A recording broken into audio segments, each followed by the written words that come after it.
I used to hunt up in the North Woods with some friends up there, and a good hunter, a fellow I hunted with, his name was Bert Call. Fine fella, about a half Indian also, and he's a good hunter. I like to hunt with him because you never had to hunt him up. He knowed where he was at.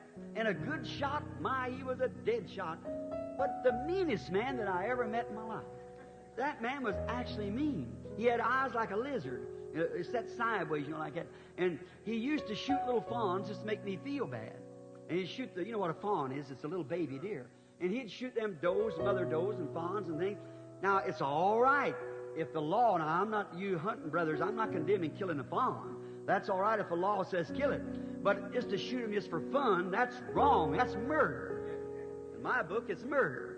That's right, to kill him just to be killing. Now, not because it was a fawn. Now, Abraham killed a calf and God eat it. So they're not the sex or the size.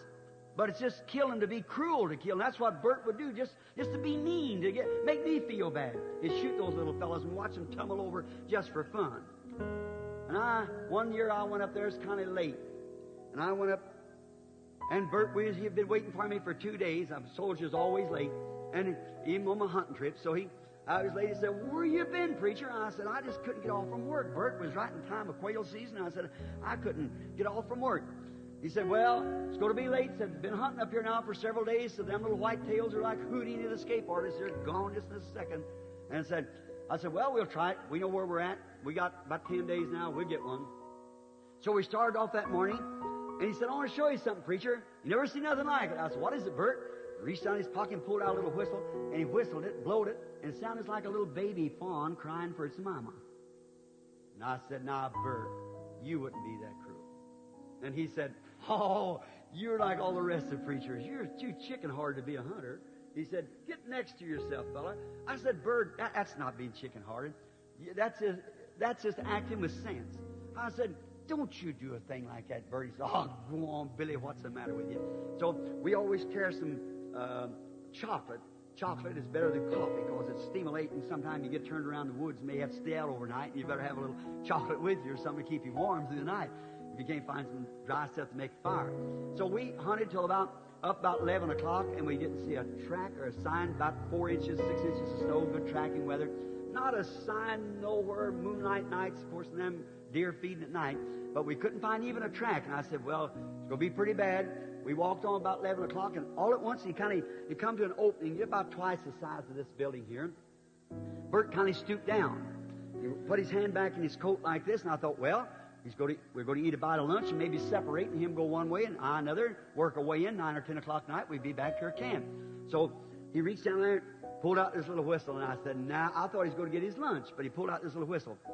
And he put it up to his mouth and gave a little call like a little baby fawn, blatant for its mammy, like that. And when he did that, he looked up at me, and I noticed right across the little opening there, a great, big, beautiful doe stood up. See? She was hid. But when she heard that call of that baby, she was a mother. Instinct in her rose up. She wouldn't have ordinarily done that time of day. But I could see them big ears like that, those big brown eyes looking around. What was it? A baby and a mother. And he looked over at me, and them lizard eyes looked up at me. I thought, "Bert, you wouldn't do that. You wouldn't do that." He said, "Shh." And he took that whistle again, and he blowed it again, and the deer stepped right out into that opening. Oh, my, that's unusual. And I seen him look up again, pull that lever back, and throw that big 180-grain bullet in that 30-06. Get a dead shot. I seen him level down like this, and I thought, uh-oh. Just a second more, and he'll drive the heart of that mother, that loyal heart, plumb through her.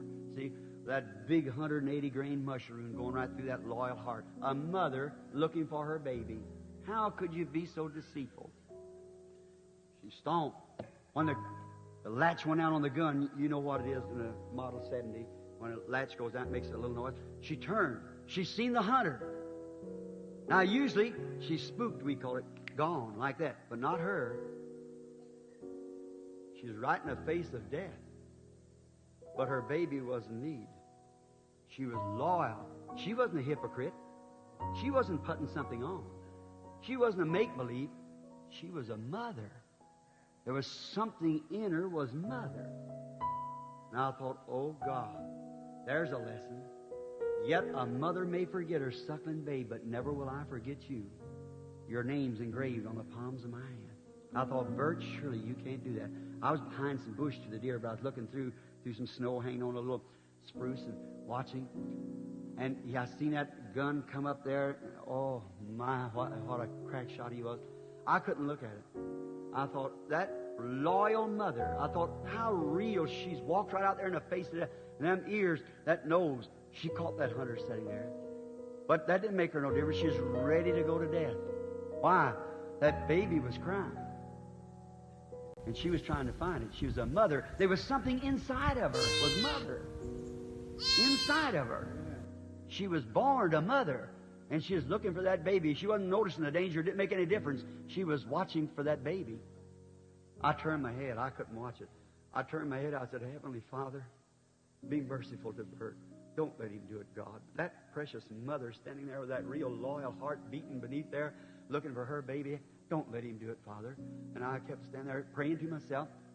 I was listening to hear that gun crack any minute. But the gun didn't go off. After about a full minute or two, I turned around and the gun barrel was shaking like this. And he looked up to me, and the tears are streaming down out of them eyes. He looked at me and his lips was quivering. He threw the gun on the bank. He said, Billy, I've had enough of it. He grabbed me by the pants leg and said, lead me to that Jesus that you're talking about. He's a deacon. He's a deacon in a Baptist church. What's the matter? What was it? He saw something real. He's seen something that wasn't put on. He's seen something that was genuine. A real mother. Something inside that she wasn't afraid of death. She wasn't afraid of nothing because she was a mother. Her baby was in need. God, make me a Christian to love my Lord like that mother was a much mother as she was mother. Make me Christian. What was it? He saw something real. He's seen something that wasn't put on. He's seen something that was genuine. A real mother. Something inside that she wasn't afraid of death. She wasn't afraid of nothing because she was a mother. Her baby was in need. God, make me a Christian to love my Lord like that mother was a much mother as she was mother. Make me Christian.